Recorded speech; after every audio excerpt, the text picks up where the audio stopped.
द्वारिकाधीश अपनी लीला पूरी करके जा चुके हैं और उसके बाद वज्रनाभ 16,100 राजकुमारियां जो भगवान की थीं उनको अपनी 16,100 माताओं के साथ वज्रनाभ वृंदावन आए। और वृंदावन आकर के उनको क्या मिला? कुछ भी नहीं, यहां कोई नहीं है, केवल यमुना जी हैं, केवल गिरिराज जी हैं और वृक्षवल्लरी आदि ये सब है और कुछ नहीं है। तब उन्होंने सांडिल्य मुनि का स्मरण किया और भगवान के कुल मोहित्र श्री सांडिल्य मुनि आए, कुल पुरोहित। और सांडिल्य मुनि ने आकर के कहा, सबसे पहली बात बहुत ध्यान से सुनिएगा, जो थे शब्द का प्रयोग तुम कर रहे हो कि इस ब्रज में ठाकुर जी लीला करते थे, अब कहां हैं? ये थे शब्द नहीं, व्रज में थे शब्द नहीं, है शब्द का प्रयोग करो। ठाकुर जी आज भी लीला कर रहे हैं। अरे वज्रनाभ, ये एकमात्र व्रज ऐसा है जहां प्रत्यक्ष दृष्टि से नहीं देखा जा सकता। प्रत्यक्ष दृष्टि से, मैं कहता हूं कथा में, आप अपनी भौतिक दृष्टि से अगर देखोगे तो आपको गलियां दिखेंगी, रोड दिखेंगी, ट्रैफिक दिखेगा, बंदर दिखेंगे, ब्रजवासी दिखेंगे, भीड़ दिखेगी। लेकिन जब आप प्रेम दृष्टि से देखेंगे तो आपको कुछ और दिखेगा। ये जितने भी आचार्य गए हैं वृंदावन, ये प्रेम दृष्टि जागृत करके गए हैं और इनको उसी भाव में ठाकुर जी दिखाई देते हैं। चाहे वो भक्तिमती मीराबाई हो, मीराबाई अपने मैंने पहली बार मीरा चरित्र भी गांधी धाम में ही कहा था, अभी फिर मीरा चरित्र और विस्तार से कहेंगे सितंबर में चंडीगढ़ में। 7 दिन का मीरा चरित्र है, उसका प्रारंभ हमने गांधी धाम से किया। तो उस विषय में क्या आता है कि मीराबाई वर्षों तक नहीं गई वृंदावन।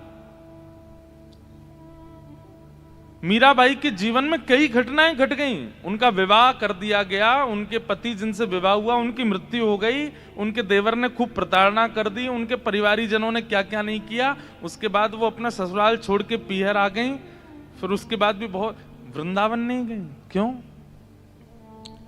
क्योंकि अभी तक प्रेम, जबकि मीराबाई की प्रेम दृष्टि वो तो पहले से ही जागृत थी, लेकिन वो उसमें और प्रगाढ़ता चाहती थी कि मैं वृंदावन जाऊं तो मुझे वहां दोष ना दिखे। और जब प्रेम दृष्टि जागृत हो गई तब मीराबाई वृंदावन को गई।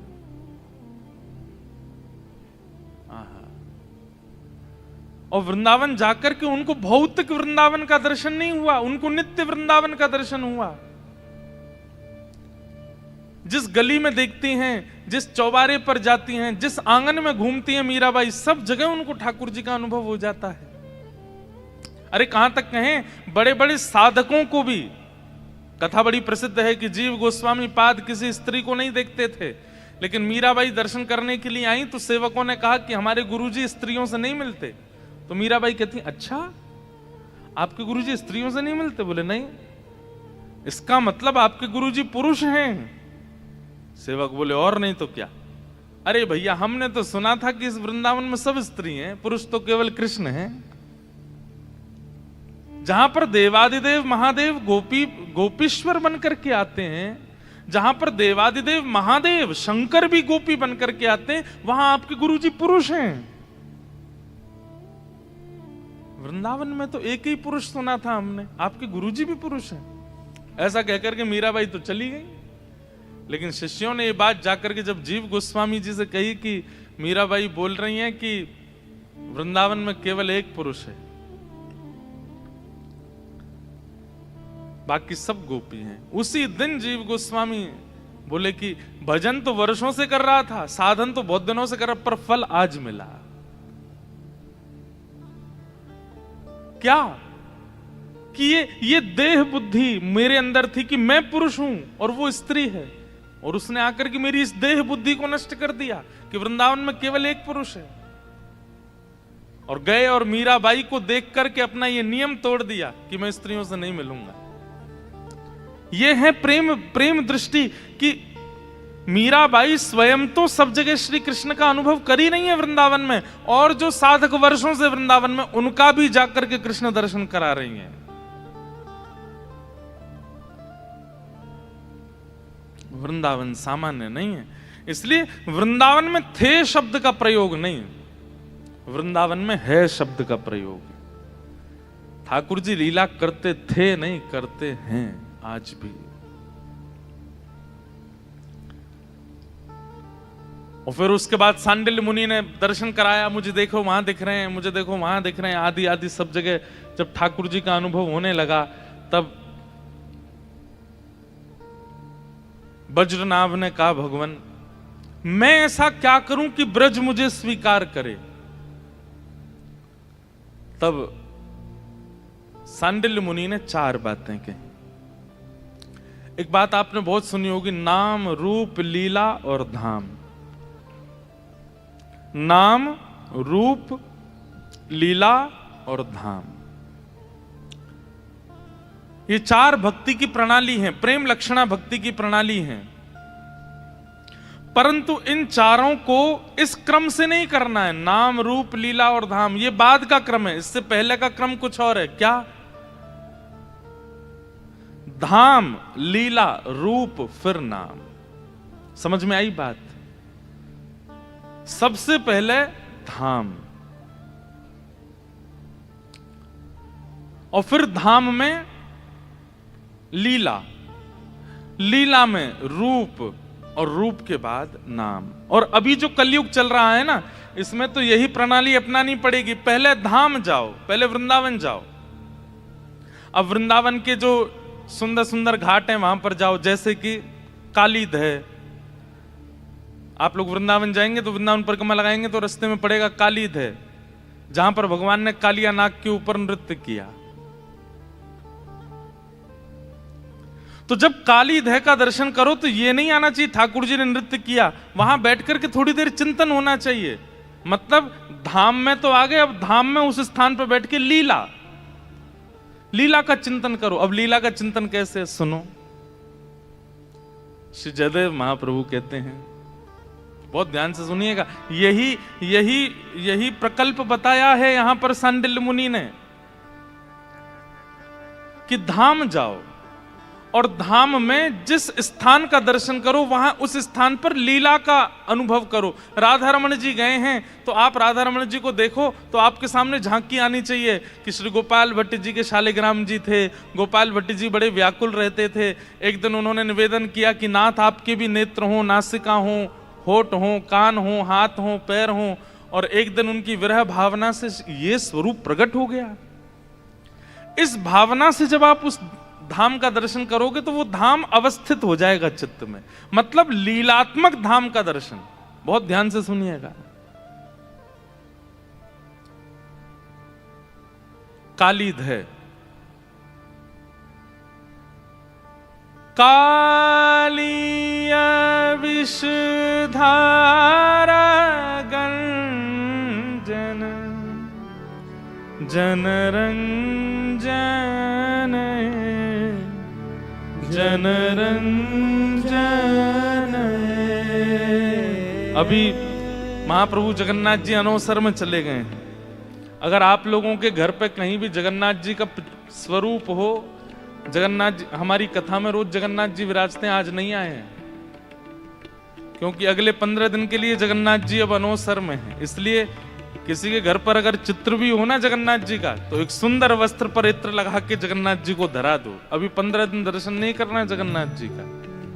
महाप्रभु जगन्नाथ अनवसर में है इस वक्त। उन जगन्नाथ जी के सन्मुख जयदेव महाप्रभु गा रहे हैं, कालिया विषधारा गंजन जनरंजन जनरंजन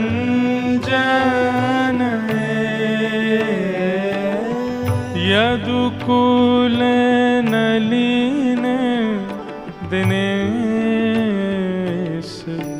जय जय देव हरे। यदुकुल नलिन दिनेश, जय जय देव हरे। यदुकुल नलिन दिनेश, जय जय देव हरे। यदुकुल नलिन दिनेश,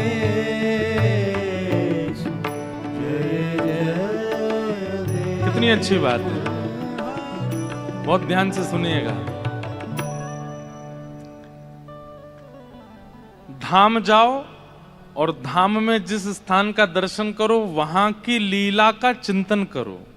केवल ठाकुर जी का दर्शन करके संतुष्ट मत हो जाओ। अब आप वृंदावन गए, वृंदावन परिक्रमा में काली देह का दर्शन किया, भैया ये काली देह, तो आप ना सोचोगे बोले ठाकुर जी की गेंद गिर गई थी जमुना जी में तो ठाकुर जी कूद गए और कालिया नाग ऊपर आया, उसके फणों पर नृत्य करके ठाकुर जी ने उसको यहां से भगा दिया। अब यहां एक बात आती है, जयदेव महाप्रभु कहते हैं, बोले ठाकुर जी आप एक मुष्टिक प्रहार करते हैं और एक मुष्टिक प्रहार में अघासुर, बकासुर, धेनुकासुर इन सबका वध कर देते हैं। पूतना जैसी राक्षसी का आप केवल पयोधर पान करके वध कर देते हैं। अपनी इकन्नी उंगली के नख पर आप गिरिराज जी को धारण कर लेते हैं और इतना आपने नृत्य किया कालिया नाग के ऊपर, फिर भी वो मरा नहीं। क्यों? हमारे मन में कभी नहीं आई ये बात। कितना नृत्य किया। भागवत जी में वर्णन आता है कि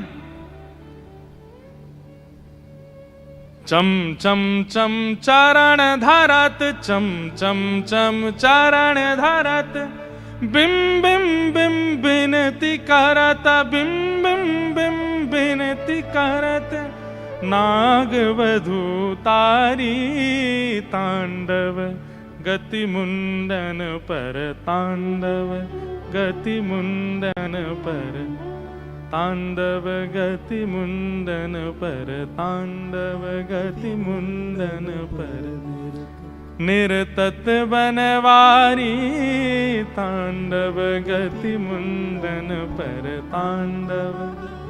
हमारे ब्रज में गाते हैं पद, चम चम चम चरण धरत। ठाकुर जी कैसे चरण धर रहे हैं? बोले कि 108 मुख हैं कालिया नाग के और वो जिस जीव को बाहर निकालता है। अब ठाकुर जी अभी 14वें नंबर वाले सिर के ऊपर हैं और उसने जीव निकाली 80 नंबर वाले की, तो ठाकुर जी सीधे वहां कूदते हैं।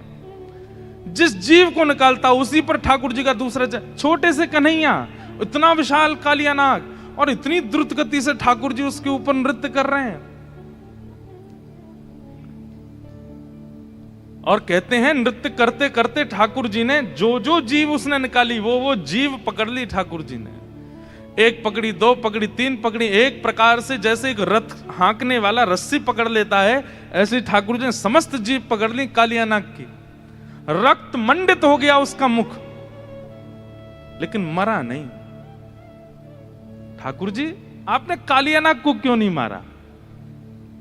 और फिर जयदेव महाप्रभु कहते हैं जन रंजन ए। कालिया नाग पर जब ठाकुर जी नृत्य कर रहे थे तो जयदेव महाप्रभु कहते हैं कि यहां पर जनरंजन हो रहा था। जनरंजन मतलब सब खुश हो रहे थे। भागवत जी में तो कह रहे हैं सब रो रहे थे। यशोदा मैया रो रही है, सब ब्रजवासी रो रहे हैं, सब घबरा रहे हैं। बोले अरे लाला नीचे उतर जा, जो सांप है खा जाएगो। ठाकुर जी मेरे 2 संशय दूर करिए। बोले क्या? बोले पहला संशय तो ये कि कालिया नाग मरा क्यों नहीं इतना नृत्य करने के बाद भी, और दूसरी बात यहां किसका रंजन आप कर रहे थे? आहा। तब जयदेव महाप्रभु कहते हैं, बोले जय जय मेरे मन में एक कथा आई है। ठाकुर जी बोले कौन सी कथा? बोले मेरे मन में ऐसा भाव आया कि कालिया नाग पर नृत्य करने से 2 दिन पहले आप किशोरी जी से निकुंज में मिले थे। और वहां आपने किशोरी जी से प्रार्थना करी थी, हे श्यामाजू आप बहुत बढ़िया नृत्य करो, मुंह को भी करनो सिखाए दो। तो किशोरी जी ने आपको 2 दिन पहले नृत्य करना सिखाया था। अब जब नृत्य सिखा देते हैं गुरुजन तो फिर कहते हैं करके दिखाओ।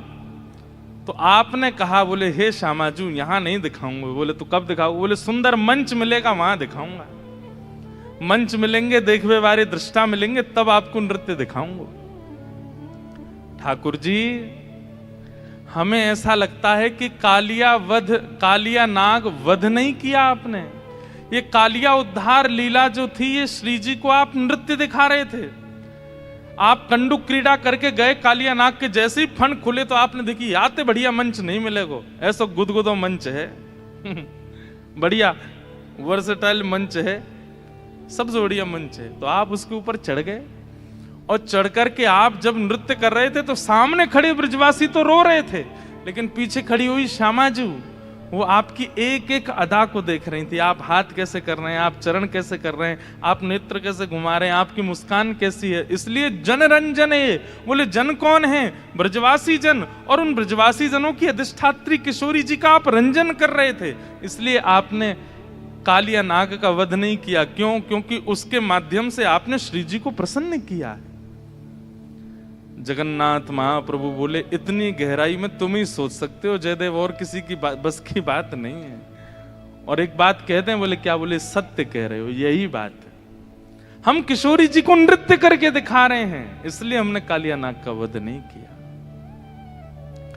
सामने खड़े हुए ब्रजवासी तो माध्यम है, पर वो नृत्य तो किशोरी जी के लिए। और भाई कोई राक्षस मिल गया, कोई दैत्य मिल गया, ठाकुर जी नाचेंगे वहां पे? नाचते थोड़ी युद्ध करते हैं, पर कालिया नाग पे नृत्य कर रहे हैं। इसका मतलब क्या है? किशोरी जी को दिखा रहे हैं, किशोरी जी के लिए। अब देखो ये क्या है, लीला हमें केवल इतनी पता है कि ठाकुर जी कालिया नाग के पास गए और उसके ऊपर कूद करके ठाकुर जी ने उसको भगा दिया। लेकिन अब इस लीला का विस्तार जयदेव महाप्रभु ने कर दिया। बोले असली बात तो ये है। ये कैसे हुआ? धाम जाओ और धाम में जिस स्थान पर बैठो वहां की जितनी आपको कथा पता है उतनी कथा चित्त में विराजमान करके अब उस लीला का चिंतन करो। और चिंतन करते हुए जब आप अनुसंधान करेंगे और चिंतन करेंगे तो क्या होगा? वो लीला जितनी पता है उससे अधिक आपको अनुभव होने लग जाएगी। तो धाम, लीला, और फिर धाम और लीला के दोनों के संबंध से तीसरा क्या प्राप्त होगा? बोले रूप, ठाकुर जी का रूप। तीनों प्राप्त हो जाएंगे। वज्रनाभ तुम्हारे लिए अब यही उपदेश है क्या कि तुम जाओ और ब्रजमंडल में मैं तुम्हें बताऊंगा कहां राधा कुंड है, कहां कृष्ण कुंड है, कहां ठाकुर जी की खिरक है, कहां नंदगांव है, कहां बरसाना है, कहां कोकिलावन है, कहां वंशीवट है, कहां केसी घाट है। ये सब मैं तुम्हें बताऊंगा। तुम बस उन जगह पर जाना और जाकर के सुंदर भगवान की लीला कथामृत चिंतन करके उस स्थान का उद्धार, उस स्थान का पुनरावृत्ति करना, उसका पुनः खोज करना। धाम, लीला, इन दोनों का तुम चिंतन करना, तुम्हारे मानसी में रूप दिखने लगेगा। फिर तुम नहीं कहोगे कि इस ब्रज में कोई नहीं है। तुमको जहां देखोगे वहां लीलाओं का अनुभव होने लग जाएगा। अब वज्रनाभ के पास तो एक बाधा थी, क्या? कि वज्रनाभ के लिए व्रज प्रकट नहीं है। उसको सांडिल्य मुनि से आज्ञा लेकर के जाना है और जाकर के फिर अनुभव करना है। पर हमारे लिए तो व्रज प्रकट है। हमें पता है राधा कुंड कहां है, हमें पता है कृष्ण कुंड कहां है, हमें पता है केसी घाट कहां है, हमें पता है वंशीवट कहां है, हमें पता है सेवा कुंज कहां है। पर वज्रनाभ को नहीं पता। तो सांडिल्य मुनि बैठ करके उसको कथा सुना रहे हैं और कथा सुनाते हुए फिर उसको सब बता रहे हैं। वहां केसी घाट है, वहां पर वंशीवट है, उधर कृष्ण कुंड है, उधर श्याम कुंड है, इधर ये स्थान है, इधर ये स्थान, यहां पे ये लीला हुई, यहां पे ये लीला हुई। सीधी बात, भगवान का अनुभव करना है, भगवान की लीला को प्रेम दृष्टि से देखना है, तो उसके लिए सबसे पहले धाम और धाम में जाकर के लीला का स्मरण करना पड़ेगा, तभी हो पाएगा।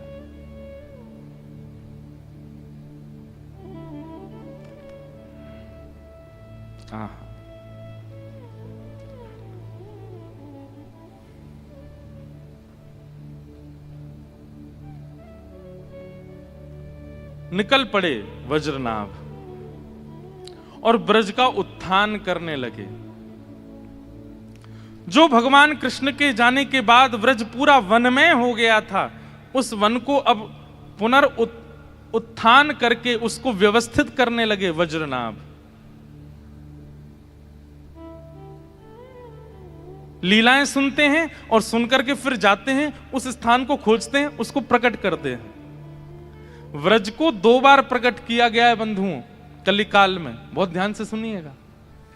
पहले तो भगवान के परपौत्र वज्रनाभ ने किया, उसके बाद व्रज पुनः अपने आप को ढक लेता है, उसके बाद उस व्रज को प्रकट रूप सनातन गोस्वामी, स्वामी श्री हरदास जी महाराज, हितरवंश महाप्रभु आदि आदि आचार्यों ने फिर से किया।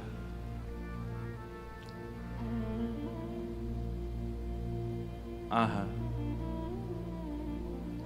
एक दिन वज्रनाभ बैठे थे, सांडिल्य मुनि ने कहा, वज्रनाभ अब तुम्हें अनुभव होता है ठाकुर जी की लीला का? अब तुम्हें क्या दिखाई देता है वृंदावन में? तब वज्रनाभ यमुना तट पर बैठे बैठे कहते हैं, हे सांडिल्य मुनि, एक सुंदर वेणु की ध्वनि आ रही है मेरे कान में। ऐसा लग रहा है श्याम सुंदर पीछे ही खड़े हैं और पीछे खड़े होकर के वंशी बजा रहे हैं। वंशी कौन बजावे द्वारे मेरे, वंशी कौन बजावे वंशी कौन बजावे द्वारे मेरे, वंशी कौन बजावे। गाओ सब लोग। वंशी कौन बजावे द्वारे मेरे, वंशी कौन बजावे। आहा, धाम का दर्शन कर रहे हैं और लीला श्रवण कर रहे हैं, और धाम का दर्शन लीला श्रवण इन दोनों के प्रभाव से अब अनुभव होने लगा है वज्रनाभ को भगवत लीलाओं का। चल री सखी चल दर्शन करिए, चल री सखी चल दर्शन। अरे सांडिल्य मुनि को अब मुनि नहीं कह रहे हैं, गुरु जी नहीं कह रहे हैं।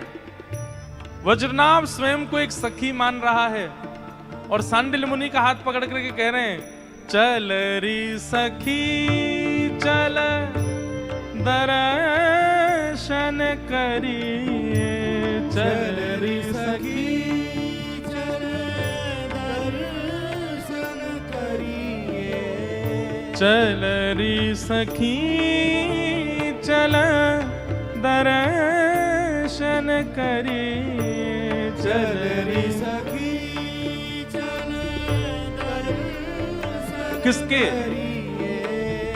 जो नंद बाबा की धेनु चरावे, जो नंद बाबा की धेनु चरावे, हे जो नंद बाबा की धेनु चरावे,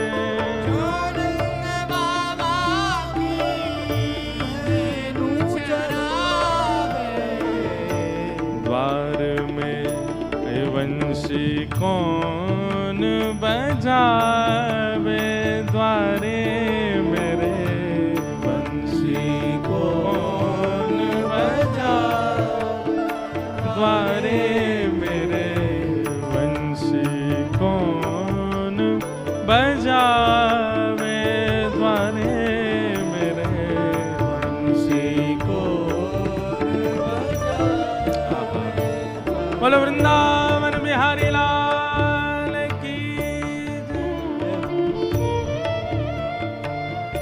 वज्रनाभ को अब अनुभव हो रहा है।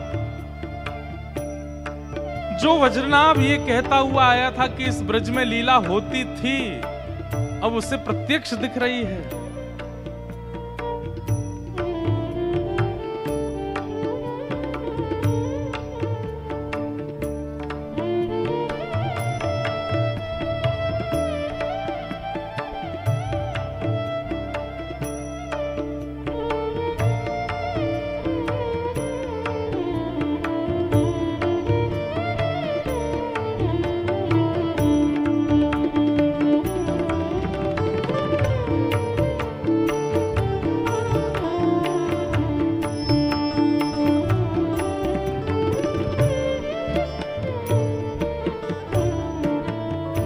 सांडिल्य मुनि पूछ रहे हैं, वज्रनाभ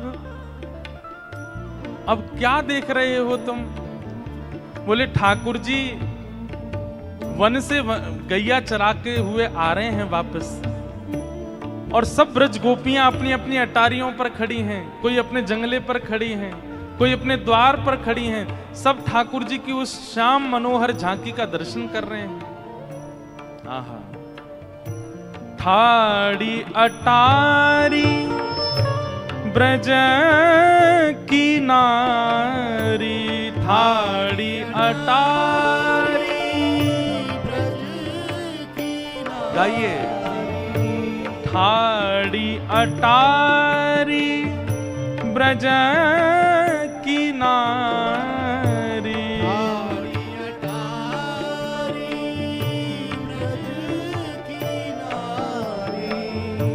हरित फूल बरसावे, ओ हर्ष फूल बरसावे, हर्ष फूल बरसावे,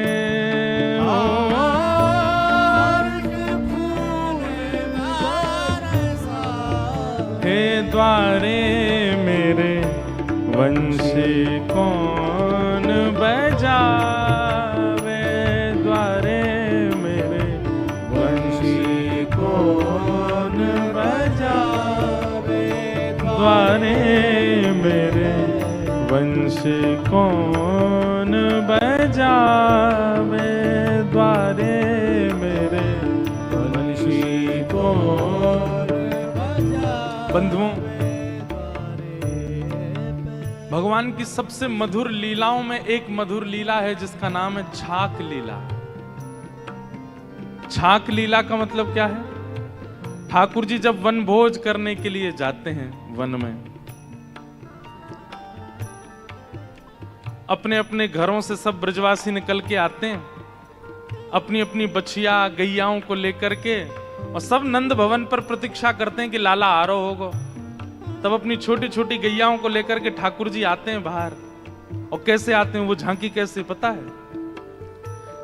घुटने से ऊपर ऊपर तक ठाकुर जी धोती पहनते हैं, कमर में सुंदर काली कमली बांधते हैं, उसमें वंशी खोंच लेते हैं, एक गैया हाकवे की छड़ी ऐसे कंधे पर लटका लेते हैं, और उस छड़ी के अंतिम भाग में एक पोटली टंगी होती है, उसमें छाक, छाक माने भोजन, भोजन यशोदा मैया ने रखे, कछु रोटी रखी, मक्खन रखे हैं, मिश्री रखी है, वो छाक लटका करके सब ब्रजवासी देखेंगे किसकी छाक बड़ी है।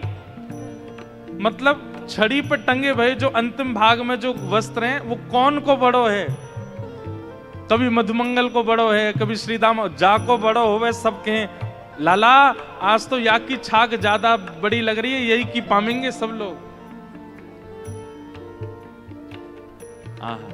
लेकिन ठाकुर जी की जो छाक है वो सबसे छोटी होती है। क्यों? क्योंकि ठाकुर जी अपने भवन में नहीं पाते, ठाकुर जी सबके भवन का पाते हैं, सबका पाते हैं। गौचारण करने के लिए जब जाते हैं तो गैया तो चढ़ती रहती हैं, और वहां सब ब्रजवासी गोप ग्वाल घेर करके बैठ जाते हैं, मध्य में ठाकुर जी। सुकाचार्य जी वर्णन करते हैं, विभ्रद वेणुम जठर पटयो शांग वेत्रे च कच्छे वामे पाणे मृषण कवलम तत्फलम लांगुलीषु तिष्ठन मध्ये चारों तरफ गोप ग्वाल बैठ जाते हैं और बीच में ठाकुर जी बैठते हैं और सबसे पूछते हैं भैया कहाँ कहाँ लेके आए हो, नेक नेक बताओ। एक लीला है कि यशोदा मैया ने आज लाला के काजे सुंदर दही भेजी,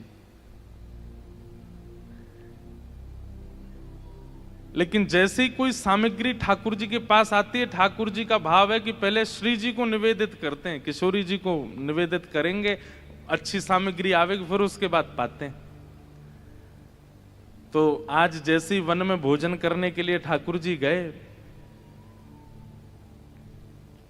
तो सबसे ज्यादा भूख लगती है ठाकुर जी के सखा मधुमंगल को।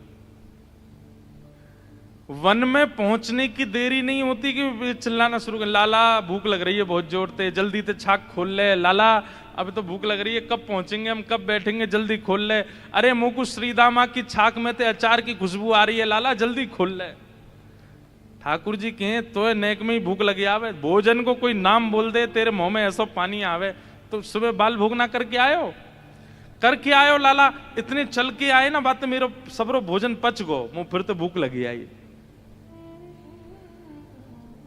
तो कई बार ऐसा होता है कि जब बच्चे स्कूल लंच बॉक्स लेके नहीं जाते हैं ना, भूल जाते हैं, या माता जी उठी नहीं सो के, हमारी माता जी तो उठती थी, वो कई बच्चे ऐसे हमारे मित्र आते थे वो लंच नहीं लेके आते थे, उनसे पूछते क्यों नहीं लेके आए, और मम्मी सो रही थी। मैं तो तुझे किसने तैयार किया, बोले कि पापा ने तैयार करके भेजा।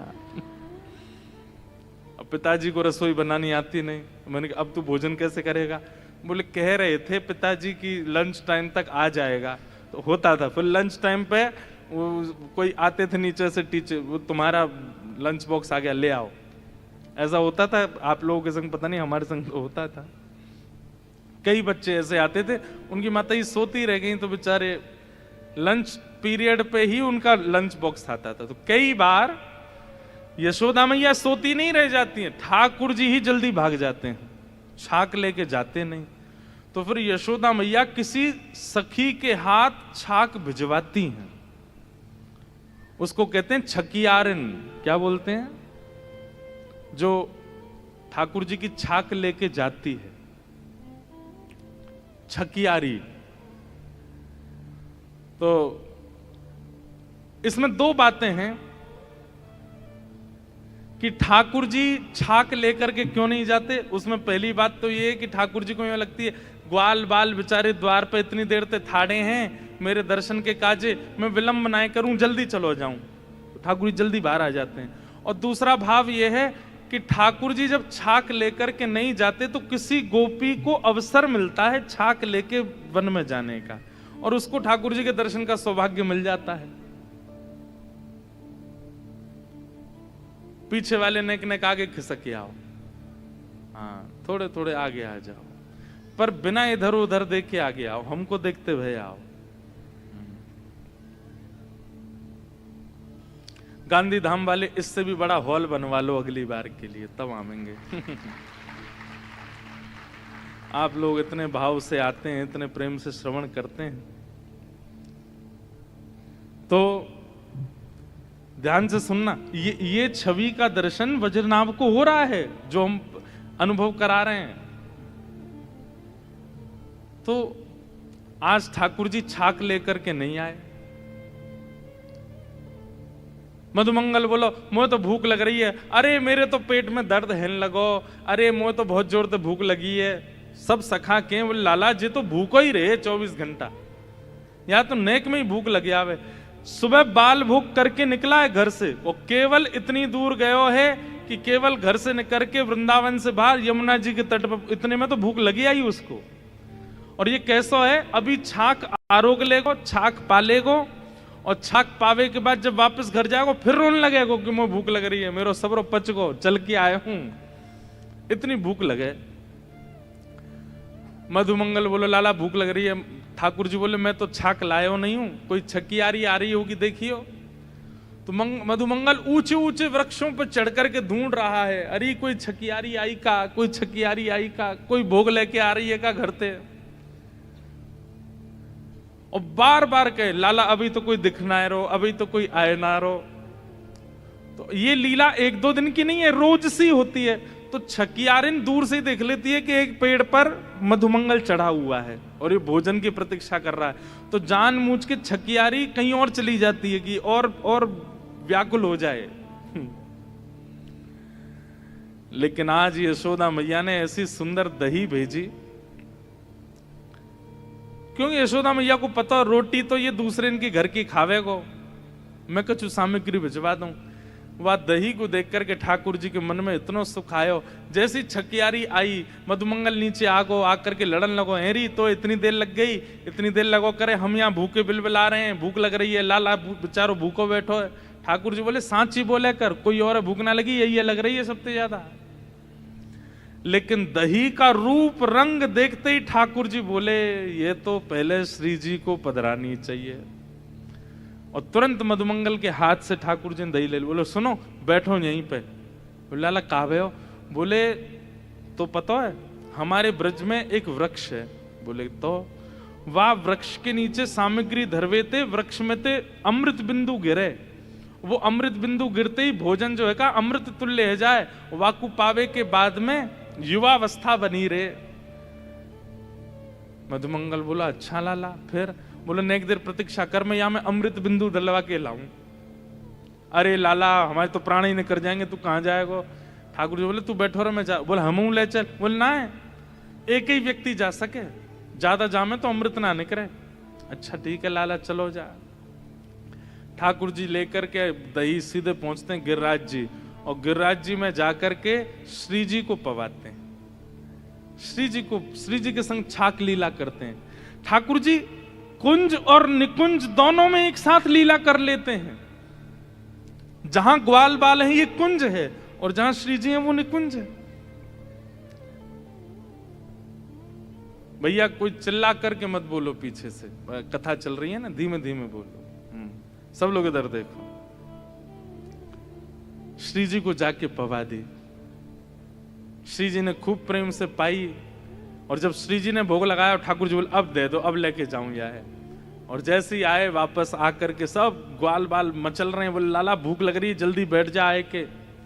ठाकुर जी बीच में बैठ गए, चारों तरफ ग्वाल बाल सबको प्रेम से पवा रहे हैं ठाकुर जी। तो हमारे अष्ट सखा गाते हैं आज दधी मीठो मदन गोपाल, ऐसो दही हम कबहू न चाखो, सुन गोकुल के नाथ। लाला सांची कह रो तू हम बढ़िया वारो अमृत दिलवा के लाया हो, ऐसा मीठो तो हमें कभी मिला ही नहीं है। क्यों? श्री जी का अधरामृत है।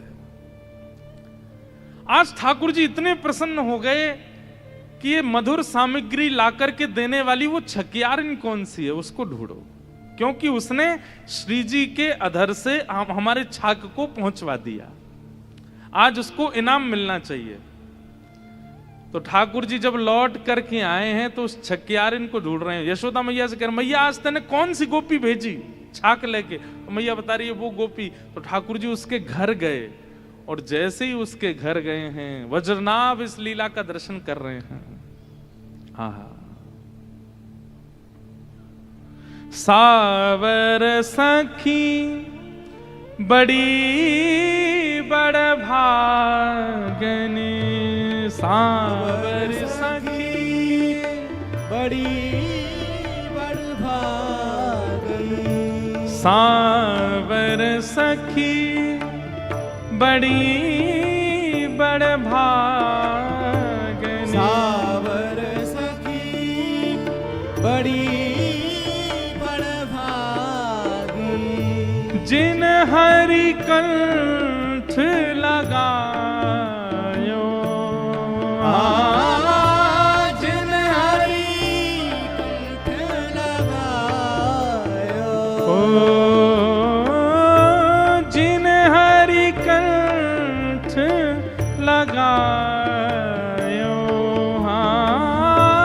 जिन हरि कंठ लगायो, हे द्वारे मेरे वंशी कौन बजावे, द्वारे मेरे वंशी कौन बजाई, द्वारे मेरे वंश कौन बजावे, द्वारे मेरे बंशी कौन बजावे। चल री सखी चल दर्शन करिए, चल री सखी चल दर्शन करिए। जो नंद बाबा की धेनु चरावे, जो नंद बाबा की धेनु चरावे। वंश कौन बजावे, द्वारे मेरे बंशी कौन बजावे। हाँ द्वारे मेरे वंश कौन बजावे, द्वारे मेरे बंशी कौन बजावे। ठाकुर जी आज वन में गए, छाक लीला करके वापस आए और वापस आकर के एक सांवल सखी, एक सांवली सखी जो छाक लेकर के गई थी, उससे ठाकुर जी घर जाकर के हृदय लगा रहे हैं। और ये दर्शन किसको हो रहा है? वज्रनाभ को। किस प्रभाव से? धाम दर्शन और धाम दर्शन करते हुए लीला श्रवण।